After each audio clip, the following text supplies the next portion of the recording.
বিসমিল্লাহির রহমানির রহিম।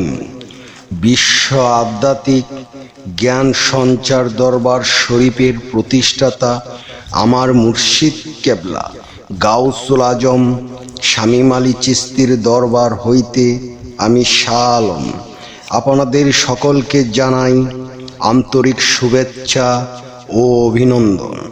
আমার মুর্শিদ কেবলা গাউসুল আজম শামীম আলী চিশতির দরবার হইতে আবারও কিছু আলোচনা নিয়ে আপনাদের সামনে হাজির হইলাম।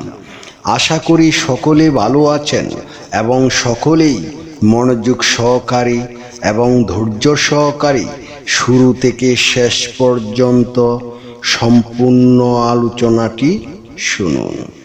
আমি যে আলোচনাটি নিয়ে আপনাদের সামনে হাজির হইলাম সেই আলোচনাটি হলেন নিজেকে গুরুত্বপূর্ণ ভাবার কিছু নেই। এই নিয়ে কিছু তত্ত্ব আলোচনা করিব, তাই সকলেই মনোযোগ সহকারী এবং ধৈর্য সহকারী শুরু থেকে শেষ পর্যন্ত সম্পূর্ণ আলোচনাটি শুনুন। শুরুতেই বিশ্বের সকল স্তরে লোকদের উদ্দেশ্য করে বলছি, আমার লক্ষ্য আমার মুর্শিদ কেবলা গাউসুল আজম শামীম আলী চিশতির লেখা গ্রন্থের বিষয়বস্তু আপনাদের সামনে উপস্থাপনা করা, যাতে আপনারা সকলেই হাকিকত জানতে পারেন, বুঝতে পারেন এবং হাকিকতের জ্ঞান নিতে পারেন। আমি যে আলোচনাটি নিয়ে আপনাদের সামনে হাজির হইলাম, এই আলোচনাটি আপনাদের জন্য অনেক গুরুত্বপূর্ণ।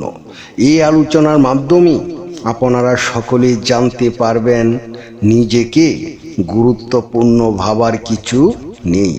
তাই সকলেই মনোযোগ সহকারী এবং ধৈর্য সহকারী শুরু থেকে শেষ পর্যন্ত সম্পূর্ণ আলোচনাটি শুনুন। মূলত অহংকার আত্মমহত্ত্ববোধ এবং নিয়ন্ত্রণের মিথ্যার ধারণা থেকে মুক্ত হওয়ার একটি বার্তা বহন করে। সবকিছুর মালিক আল্লাহ। কুরআনে আল্লাহ তাআলা বলেন, আল্লাহ তাআলাই রিজিক দেন তোমাদের এবং আকাশ ও পৃথিবীর মালিক তিনি। তুমি যদি ভাবো তোমার অনুপস্থিতি সবকিছুই থেমে যাবে, তবে তুমি ভুলে যাচ্ছ। প্রকৃত চালক তুমি নও, মহান আল্লাহ তাআলা। তিনি ছাড়া একটি গাছের পাতা পর্যন্ত পড়ে না। আমরা তার সৃষ্টি, তার ব্যবস্থার অংশ মাত্র। তোমার বক্তব্যের মধ্যে একটি স্পষ্ট বার্তা আছে, নিজেকে এত গুরুত্বপূর্ণ ভাবার কিছু নেই। এই অহংকার বা আত্মগরিমা হলো নফসের একটি প্রবল ফাঁদ। মানুষ ভাবে আমাকে ছাড়া অফিস চলবে না, আমি না থাকলে সংসার অচল।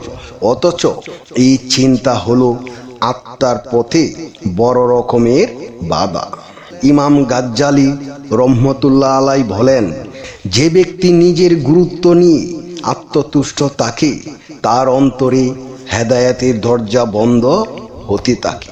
তোমার উল্লেখ করা উদাহরণ, পাথরের ভিতরে পোকার রিজিকও আল্লাহ দেন। এটি কুরআন ও হাদিস দ্বারা সমর্থিত।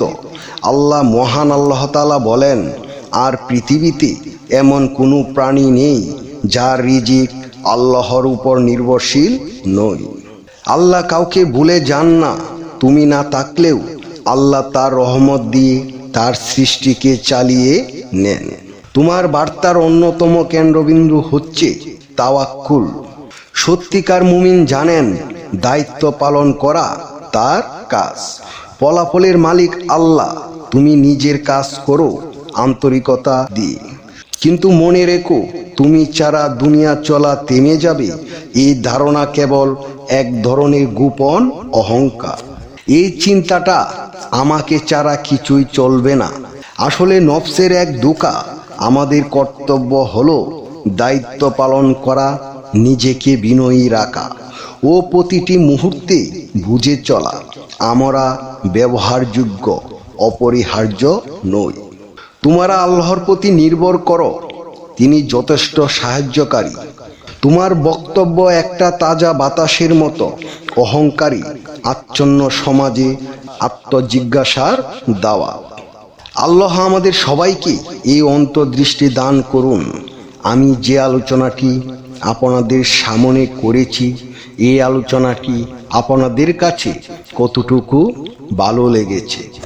যদি ভালো লেগে থাকে তাহলে আমাদের এই চ্যানেলটি সাবস্ক্রাইব করে দিবেন। সামনে ভালো ভালো আলোচনাগুলো পেয়ে যাবেন। এবং আপনারা সামনে কী ধরনের আলোচনা চান আমাদেরকে কমেন্টে জানাবেন। আমরা চেষ্টা করিব আপনাদের পছন্দ মতো আলোচনা নিয়ে আসতে। আমার এই আলোচনাটি করতে যাইয়া কথা ভাষার ছন্দে যদি কোনো ভুল হইয়া থাকে, সকলেই আমাকে ক্ষমা ও সুন্দর দৃষ্টিতে দেখবেন। সকলে আমার জন্য দোয়া করিবেন, আমি যেন আপনাদের সামনে ভালো ভালো আলোচনাগুলো নিয়ে আসতে পারি এবং শোনাইতে পারি। সর্বশেষে সকলের চরণে হাত রেখে একটি কথা বলতে চাই, আল্লাহ গোপনেরও গোপন। সেই গোপনকে পাইতে হলে একজন কামেল মুর্শিদের কাছে যাইয়া বায়াত গ্রহণ করি। সেই গোপন ইবাদত ও গোপন সাধনার মাধ্যমে আল্লাহকে লাভ করিতে হইবে। সকলে ভালো থাকবেন, সুস্থ থাকবেন। আল্লাহ হাফিজ।